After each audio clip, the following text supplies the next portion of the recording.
Hi అండి అందరికీ. ఎప్పుడైనా దగ్గు, జలుబు ఇంకా జ్వరం వచ్చినప్పుడు ఇలా మిరియాల రసం చేసుకోండి. చాలా సింపుల్గా టేస్ట్ అయితే చాలా బాగుంటుందండి. ఒక్కసారి అయితే ట్రై చేయండి నచ్చితే.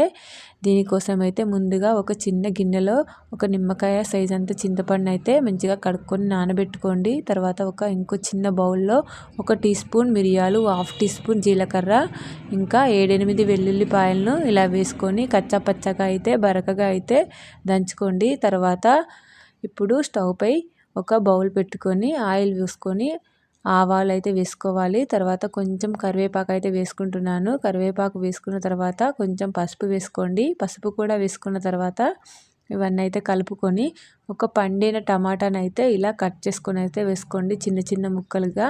ఇప్పుడు ఈ టమాటా మెత్తబడేలోపు మనమైతే చింతపులుసు తీసుకుందామండి. చూడండి, నేనైతే చింతపులుసు అయితే ఒక బౌల్లో తీసుకున్నాను. దాంట్లో మనం ముందుగా బరకగా దంచుకున్న ఆ మిరియాలు, వెల్లుల్లి ఇంకా జీలకర్ర పేస్ట్ని అయితే వేసుకోవాలి. తర్వాత దాంట్లోనే రుచికి సరిపడా సాల్ట్ని అయితే తీసుకోవాలి. వీటన్నింటిని అయితే మంచిగా ఒక్కసారి కలిపేసుకోవాలి.